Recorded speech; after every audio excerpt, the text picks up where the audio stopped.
Welcome back students. Last class में हमने work जो फार्मूला है उसके क्वेश्चंस देखे थे। एक क्वेश्चन मैंने आपको करने के लिए दिया लास्ट क्लास में, ये वाला पर्टिकुलर क्वेश्चन, और वो अभी हम जल्दी से डिस्कस करते हैं। फिर आज का हमारा एक इम्पॉर्टेंट और new topic work energy theorem start करेंगे। तो इस क्वेश्चन में देखते हैं क्या क्या दिया गया और क्या फाइंड करना है। इसमें दिया गया एक ट्रक है जिसका मास जो है वो 1800 kg है और वो 54 किलोमीटर पर आवर की स्पीड से मूव कर रहा है। तो डाटा लिख लेते हैं, हमें जो डाटा दिया गया है उसको नोट डाउन कर लेते हैं सबसे पहले, जिससे कि हमें चीजें क्लियर दिखाई दे। ट्रक है जिसका मास हमें दिया है 1800 किलोग्राम और ये मूव कर रहा है स्पीड से 54 किलोमीटर पर आवर की स्पीड से। Okay, when brakes are applied it stops with uniform negative acceleration at a distance of 200 metre. तो ब्रेक्स अप्लाई करने के बाद ये जो है 200 मीटर की डिस्टेंस पे रुकता है। जैसा जनरली होता है कि व्हीकल्स पे जब ब्रेक्स अप्लाई किए जाते हैं तो कुछ डिस्टेंस कवर करने के बाद रुकते हैं, और वो डिस्टेंस कवर डिपेंड करता है कितना स्ट्रॉन्ग ब्रेकिंग फोर्स है। तो स्ट्रॉन्ग ब्रेकिंग फोर्स होगा तो डिस्टेंस कवर कम होगा, वीक ब्रेकिंग फोर्स होगा तो डिस्टेंस कवर ज्यादा होगा, जैसे आपने एक्सपीरियंस भी किया। तो वो जो डिस्टेंस है 200 मीटर दिया है। ओके, तो ऐसा करते हैं, हमें जो शुरू में इतनी स्पीड से मूव कर रहा है तो इस ट्रक की इनिशियल वेलोसिटी कहलाएगी, यानी इस ट्रक की हमको initial velocity 54 kilometre per hour दी गई है। उसके बाद ट्रक पे जब ब्रेक अप्लाई किया गया तो यूनिफॉर्म नेगेटिव एक्सेलरेशन भी होगा, क्योंकि मोशन के अपोजिट डायरेक्शन में उसको नेगेटिव एक्सेलरेशन बोल देते हैं, और वो 200 मीटर के डिस्टेंस पे होता है। Okay, calculate the force applied by the brakes. Force applied by the brakes हमें फाइंड करना है, इसको मैं कैपिटल F से डिनोट कर रहा हूं, तो हमें ये फाइंड करना है। And the work done before stopping, रुकने से पहले वर्क कितना होगा। ओके, वर्क निकाला जा सकता है अगर हमको फोर्स पता हो, डिस्प्लेसमेंट पता हो, और फोर्स और डिस्प्लेसमेंट के बीच का एंगल पता हो। मेरे ख्याल से हमें डिस्प्लेसमेंट पता है, रुकने से पहले जब फोर्स अप्लाई किया गया तो ऑब्जेक्ट का डिस्प्लेसमेंट 200 मीटर के डिस्टेंस तक ये फोर्स अप्लाई किया गया था, और ये फोर्स जो है डायरेक्शन ऑफ मोशन के जस्ट अपोजिट डायरेक्शन में था। दैट मींस एंगल जो है यहाँ पे थीटा की जो वैल्यू यहाँ पे 180 डिग्री है। तो हम वर्क कैलकुलेट कर सकते हैं। एक चीज हमें नहीं पता अभी तक, जो कि है फोर्स, और वो क्वेश्चन के फर्स्ट पार्ट में फाइंड करने के लिए बोला गया है, हमको फोर्स फाइंड करनी है। तो इसको करते हैं, फोर्स कैसे फाइंड करेंगे। किसी ऑब्जेक्ट पे कितना फोर्स लग रहा है उसको फाइंड करने का एक तरीका दिया था न्यूटन सेकंड लॉ से हमको मिला था। एंड द मेथड इज कि अगर आपको ऑब्जेक्ट का मास पता हो और उसका एक्सेलरेशन पता हो, उनको आप मल्टीप्लाई कर देंगे तो उस समय ऑब्जेक्ट के ऊपर जो नेट फोर्स है वो आपको मिल जाएगा। इस ट्रक पे जो नेट फोर्स है वो ब्रेक्स की वजह से ही है, तो हमको वही फोर्स अप्लाई फाइंड करना है। तो हमें मास और एक्सेलरेशन चाहिए। मास हमें पता है ट्रक का, एक चीज लगी यानी कि हमको एक्सेलरेशन चाहिए। तो देखते हैं एक्सेलरेशन कैसे फाइंड करके। क्योंकि ट्रक पे ब्रेक अप्लाई किया गया और थोड़ी देर बाद जो डिस्टेंस कवर करने के बाद इट स्टॉप्स, अगर वो रुक जाता है तो फाइनल वेलोसिटी जो है क्या होगा, 0 हो जाएगा। Final velocity 0। ट्रक का डिस्प्लेसमेंट हमें दिया है 200 मीटर, क्योंकि ये स्ट्रेट लाइन में मूव कर रहा है तो distance and displacement both will be equal. So यहाँ पे जो हमें डिस्टेंस दिया है बेसिकली वो डिस्प्लेसमेंट भी होगा, स्ट्रेट लाइन में वन डायरेक्शन में मूव कर रहा है। So we have u initial velocity, final velocity 0, displacement is 200 meter. So we can use equations of motion to find the acceleration, because it is given that the acceleration is uniform, therefore equations of motion can be used. So कौन सी equation हम यहाँ पे use करेंगे? There is first equation, there is second and third. All the equations can give us the value of acceleration, but the best one, the useful one here will be third equation, because we don't know the after how much time does the vehicle stops, after how much time the truck stops, ये तो हमें पता ही नहीं। इसका मतलब हम जो है वो फर्स्ट और सेकंड इक्वेशन से एक्सेलरेशन नहीं फाइंड कर सकते हैं, हमें यहाँ पे थर्ड इक्वेशन यूज करनी होगी। तो थर्ड इक्वेशन के अकॉर्डिंग v स्क्वायर जो है वो u स्क्वायर प्लस 2as के इक्वल होता है। अब हमें कुछ नहीं करना है, सिर्फ वैल्यूज पुट करनी है। v का वैल्यू 0 है, u का वैल्यू 54। ओके, एक काम और करेंगे, क्योंकि यहाँ पे जो डिस्प्लेसमेंट है वो ऐसा यूनिट्स में है तो हमारी स्पीड भी जो है वो ऐसा यूनिट में होनी चाहिए।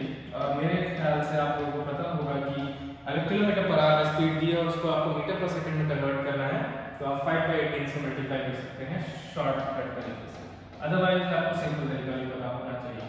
तो 18 मेरे ख्याल से 3 टाइम्स जो 54 होता है, that will be 15 metre per second. 15 metre per second ही ऐसा unit, speed of 54 kilometre per hour is 15 metre per second, ऐसा ही है। तो यहाँ 15 रखते हैं, 15 का स्क्वायर होगा plus 2 multiplied by acceleration one find करना है, क्योंकि हमें फोर्स फाइंड करना है और उसके लिए चाहिए हमको एक्सेलरेशन। एक्सेलरेशन डिस्प्लेसमेंट का वैल्यू 200 मीटर है। यहाँ पे हम लोग जो है वैल्यूज पुट करते हैं। ओके, ये 15 का स्क्वायर लेफ्ट साइड में लाएंगे, 15 का स्क्वायर 225 इधर नेगेटिव आएगा, राइट साइड में 2 मल्टीप्लाइड बाय 200 ये मीटर है ध्यान रखेंगे इनटू a। सो यहाँ से हमें क्या पता चलता है, this implies that the acceleration must be equal to -225 divided by 2 multiplied by 200। Okay, इसको हम सिंपलीफाई कर सकते हैं। ओके, सो सबसे हम इसको अच्छा होगा अगर हम 25 टाइम्स कैंसिल करें, तो 25 4 टाइम्स 100 होगा, 25 8 times that will B 200 and 25 से अगर हम इसको डिवाइड करते हैं तो 25 4 times 200 that means 25 5 times 9 times 25 9 times will be 225। so we will get -9 by 16 meter per second square। this will be the acceleration for this truck, which should obviously be negative because the force applied is opposite to the direction of motion, correct। so हमें यहाँ पे acceleration मिल गया है। अगर हमको acceleration मिल गया then we can easily calculate the force। force is equal to mass into acceleration।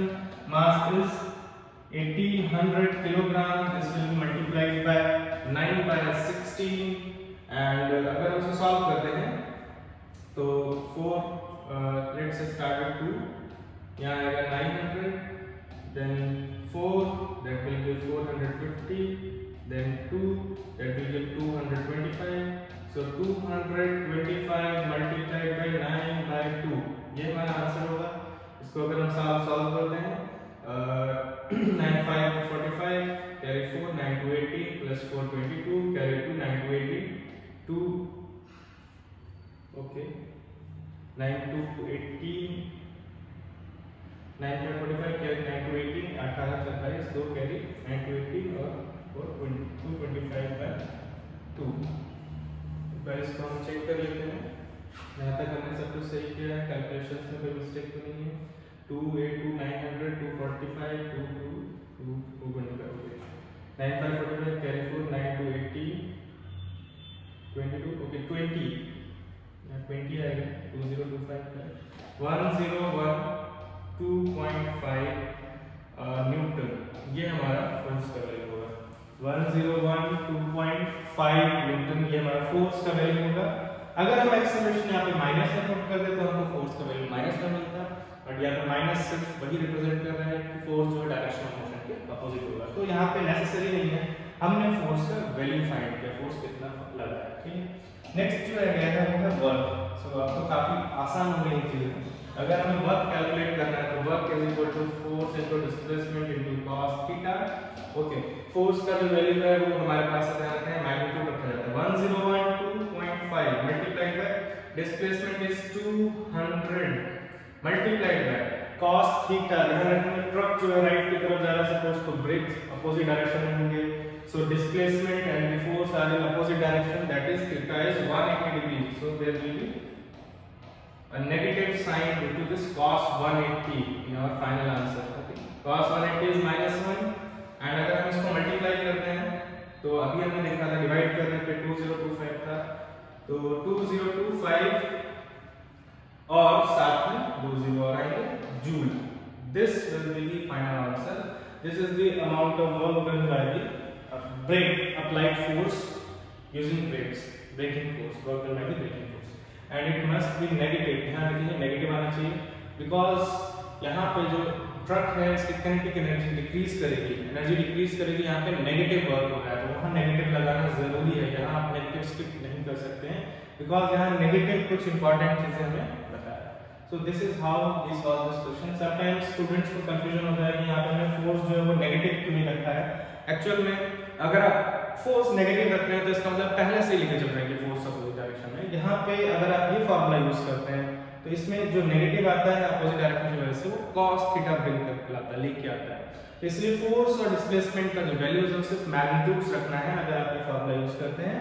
Sign क्या आएगा वो थीटा से ऑटोमेटिकली हमें मिल जाएगा। तो हम इस पर्टिकुलर टॉपिक के लास्ट क्वेश्चन था जो हम एंड करते हैं और हम जल्दी से शुरू करते हैं। आज का जो सबसे इम्पोर्टेंट टॉपिक है, मैंने आपको लास्ट क्लास में बताया भी था, इसको हम बोलते हैं work energy theorem. So work energy theorem क्या है?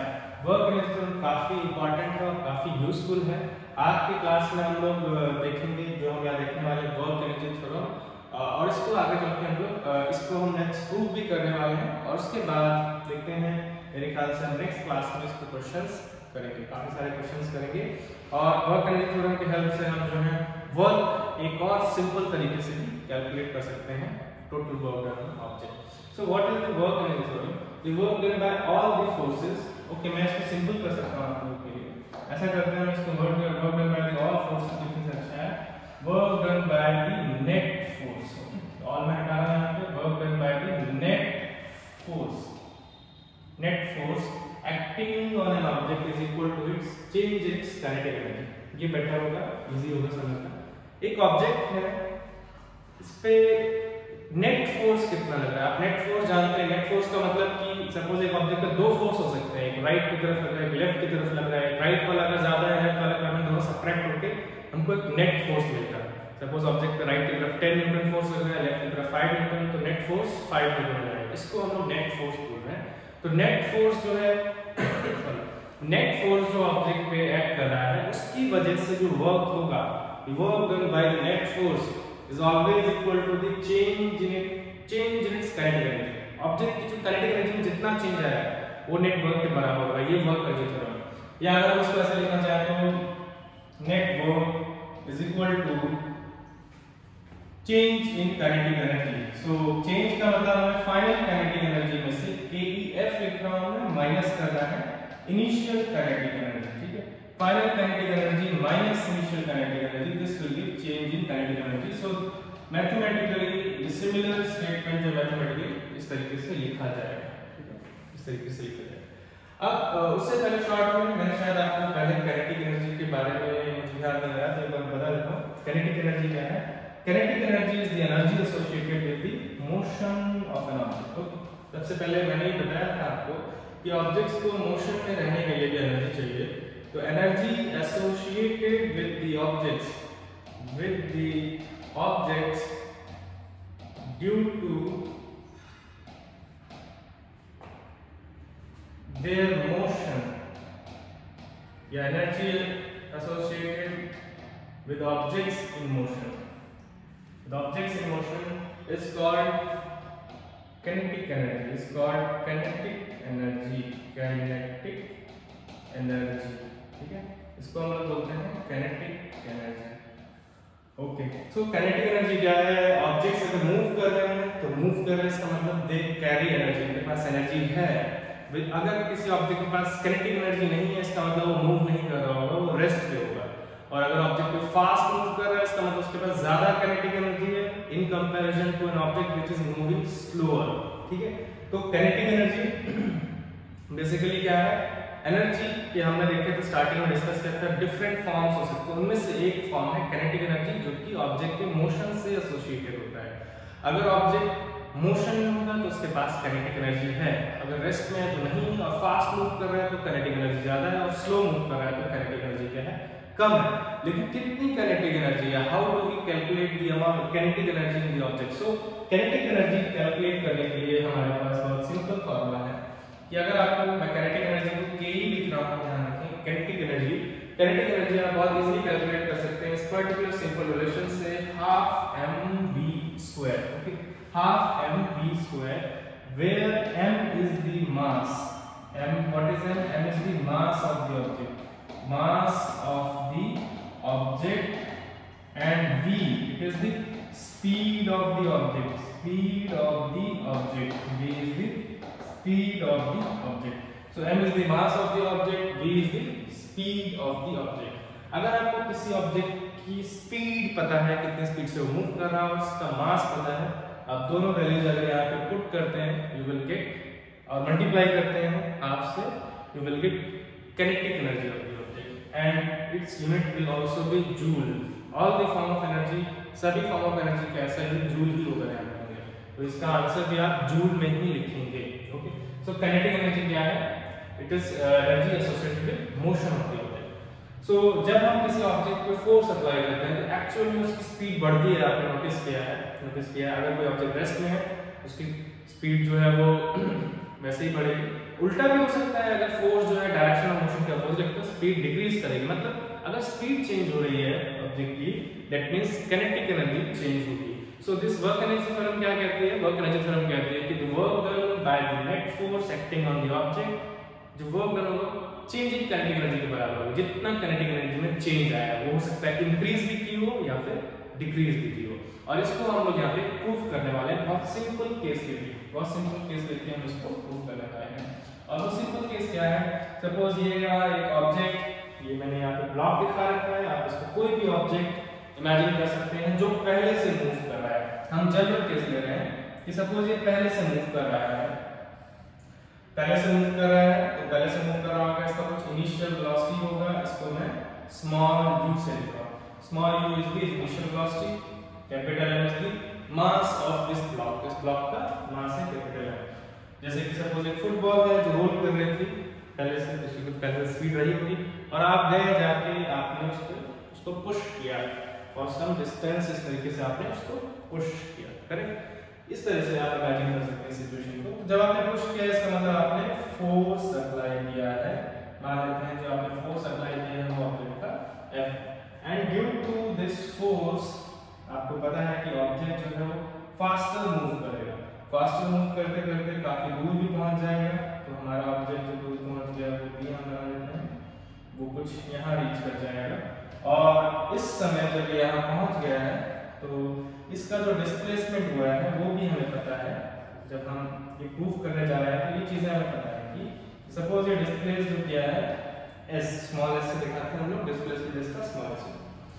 लेकिन जब आपने नोटिस किया कि अगर फुटबॉल मूव करे और आप जाके उसको पुश करते हैं आगे की तरफ तो इसकी स्पीड इंक्रीज करेगी, यानी वेलोसिटी चेंज होगी। तो यहाँ पे अगर इनिशियल वेलोसिटी u है तो मैं यहाँ पे वेलोसिटी v ले लेता हूँ, फाइनल वेलोसिटी v लेता हूँ। अब जो वेलोसिटी हो गया उसको v बोल रहे हैं। So u क्या है? u is the initial velocity, v is the final velocity, small m is the mass of the block, and capital F is the force applied on the block, and this s is the displacement of the block.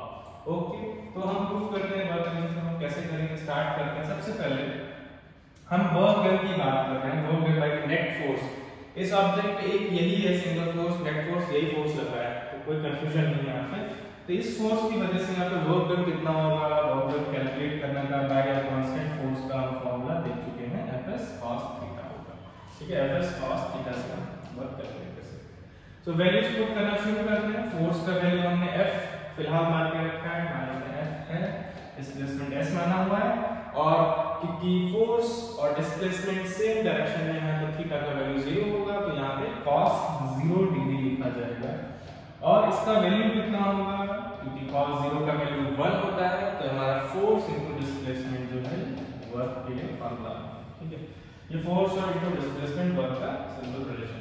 अब force का value हम एक और तरीके से लिख सकते हैं using Newton second law of motion. हमने पढ़ा था कि net force on an object is equal to mass into its acceleration. तो इसका मास m है, इसका एक्सेलरेशन जो है स्मॉल a से डिनोट करते हैं। तो अगर हम ऐसा करते हैं तो इसको हम mass into acceleration into displacement लिख सकते हैं, which is acceleration is the what is acceleration? Acceleration is the rate of change of velocity of object. तो एक्सेलरेशन हमें नहीं पता है, यहाँ पे मास हमने अज्यूम किया है, डिस्प्लेसमेंट हमने अज्यूम किया है कि हमको पता है। सो एक्सेलरेशन का वैल्यू कितना होगा? एक्सेलरेशन हम फाइंड कर सकते हैं क्योंकि आप अगर नोटिस करें पिछले क्वेश्चन से मिलता जुलता दिखाई दे रहा है आपको। यहाँ पे इनिशियल वेलोसिटी पता है, फाइनल वेलोसिटी पता है जो हमने अज्यूम की है, एंड डिस्प्लेसमेंट भी हमको पता है। So using third equation of motion, अगर हम थर्ड इक्वेशन यूज करते हैं तो हम यहाँ से एक्सेलरेशन के लिए फॉर्मूला लिख सकते हैं कुछ इस तरीके से रीअरेंज करने के बाद। So acceleration will be equal to v square minus u square by 2a।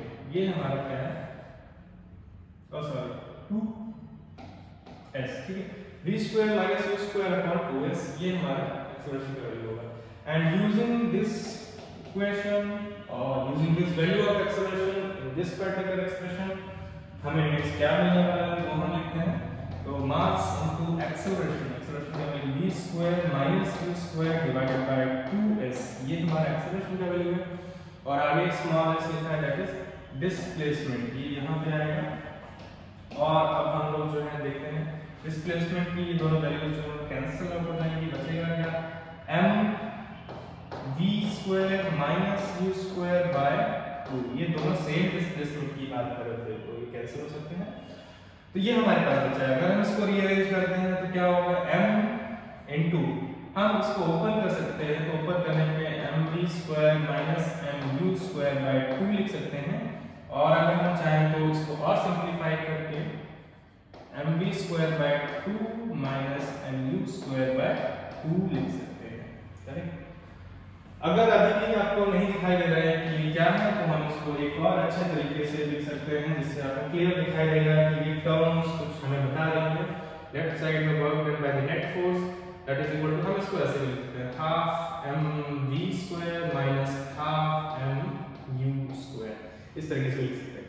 तो आपको दिख रहा होगा कि हाफ mv स्क्वायर, ये v कौन सी स्पीड है जब वर्क यहाँ पे था, तो हाफ mv स्क्वायर हमें क्या देगा, हाफ mv स्क्वायर में काइनेटिक एनर्जी देगा। लेकिन तब जब ब्लॉक यहाँ पे था उस समय जो काइनेटिक एनर्जी है, और उस समय की काइनेटिक एनर्जी को हम फाइनल काइनेटिक एनर्जी बोल सकते हैं, क्योंकि हम इन दो पॉइंट्स के बीच में मोशन को डिस्कशन कर रहे हैं। तो वहां पे जो वेलोसिटी है, फाइनल वेलोसिटी है, that means it will be called as the final kinetic energy of the object, जिसको मैं KEF लिख रहा हूं, ठीक, minus half mu square, u square मतलब जब ब्लॉक हमारा यहाँ पे था तब इसकी जो स्पीड है तब की बात हो रही है, तो उस समय जो स्पीड है वो इनिशियल स्पीड है, तो उस समय जो काइनेटिक एनर्जी उसको हम इनिशियल काइनेटिक एनर्जी बोल सकते हैं, शुरू में ब्लॉक जो काइनेटिक एनर्जी कैरी करके रखा था, तो इसको हम लोग KEI भी लिख सकते हैं। सो वर्क डन बेसिकली किसके बराबर है, by net force is equal to final kinetic energy minus initial kinetic energy. So this is simple proof, इससे हम देख सकते हैं कि वर्क डन जो है वो चेंज इन काइनेटिक एनर्जी के बराबर आता है। ये काफी यूजफुल है, कुछ केसेस में हो सकता है आपको फोर्स और डिस्प्लेसमेंट का वैल्यू नहीं पता है, वहां पे आप काइनेटिक एनर्जी के चेंज से पता कर सकते हैं कि वर्क कितना हुआ है, जितना काइनेटिक एनर्जी में चेंज आया होगा उतना ही वर्क डन। इस पे एक सिंपल सा क्वेश्चन देखते हैं कैसे इसको यूज करना है, कैसे without the knowledge of the force and displacement, force acting on the object and the displacement of the object, इनकी नॉलेज के बिना भी हम लोग वर्क कैलकुलेट कर सकते हैं, और वही हम यहाँ पे देखने वाले हैं, ठीक है।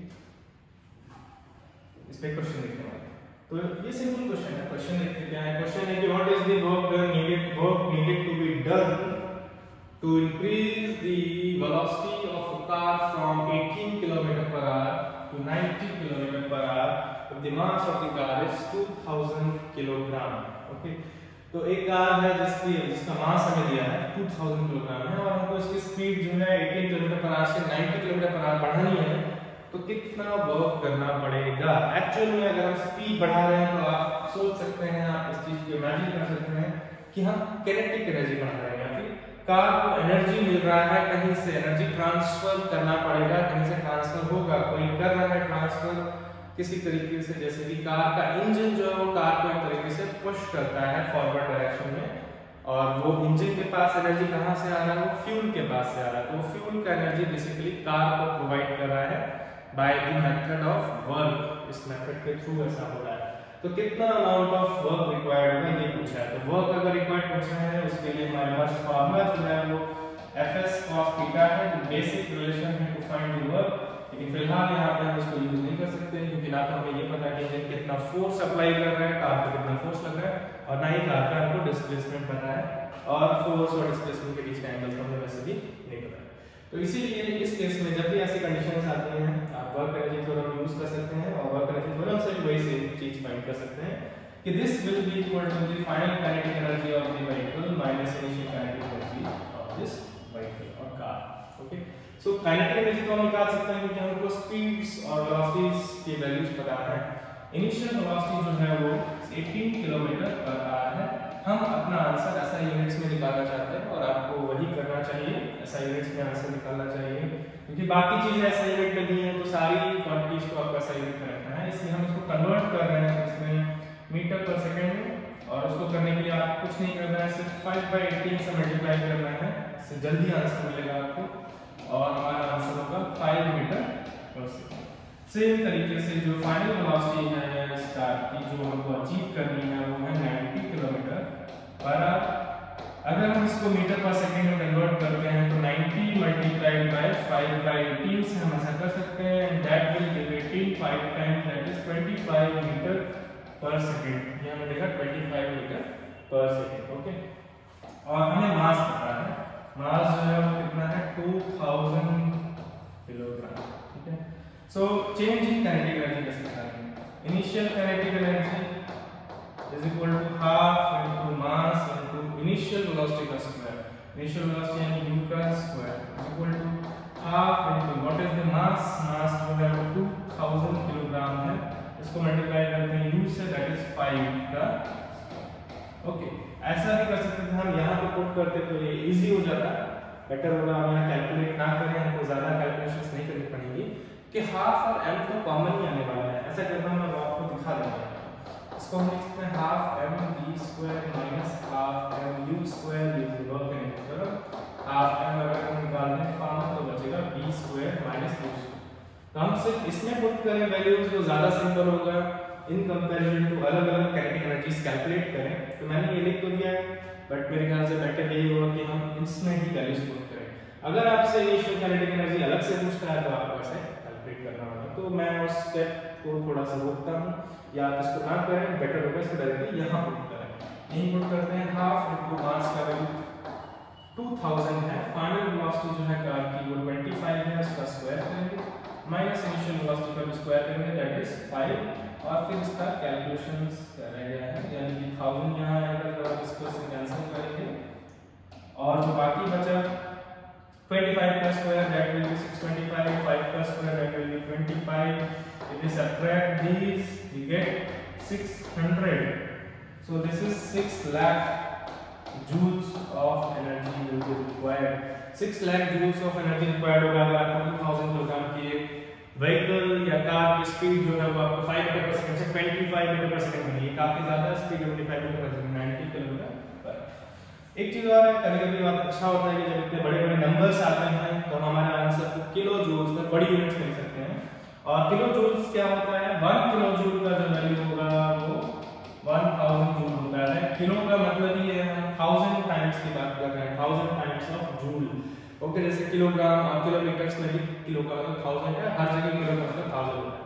तो अगर मुझे जूल को किलो जूल में कन्वर्ट करना है तो मुझे 1000 से डिवाइड करना होगा। आप देख सकते हैं वहां पे 1 joule is equal to 1/1000 kilo joule. So how many kilo joules will be 6 lakh joules? इसको 1000 से डिवाइड कर देते हैं तो 600 kilo joule will be our final answer. आप ऐसे भी आंसर छोड़ सकते हैं, इसमें कोई प्रॉब्लम नहीं है, लेकिन जब बड़े नंबर्स होते हैं उनको हम बड़ी यूनिट्स से भी रिप्रेजेंट कर सकते हैं, ये ज्यादा अच्छा रहेगा। यानी कि 600 kilo joule amount of energy required होगा to accelerate the car. Okay, ये तो था जो हमने वर्क एनर्जी थ्योरम देखा था, उस पे एक छोटा सा क्वेश्चन। हम लोग नेक्स्ट क्लास में और भी अच्छे क्वेश्चंस देखने वाले हैं जहां पे वर्क एनर्जी थ्योरम काफी यूजफुल होता है। आपके बहुत सारे कैलकुलेशंस जो है वो बच जाते हैं और आपका क्वेश्चन शॉर्ट में आपको आंसर्स मिल जाते हैं। जैसे कि वर्क जो है सिर्फ काइनेटिक एनर्जी के थ्योरी से हम इजीली कैलकुलेट कर सकते हैं। तो वो क्वेश्चन हम नेक्स्ट क्लास में देखेंगे। एक बार वर्क एनर्जी थ्योरम पे बेस्ड कुछ क्वेश्चंस, वर्क पे based, work as a method जो हमने देखा था एफएस cos थीटा, और ये चेंज इन काइनेटिक एनर्जी के बराबर होगा, इस पे बेस्ड क्वेश्चंस हम लोग नेक्स्ट क्लास में देखेंगे। Thank you.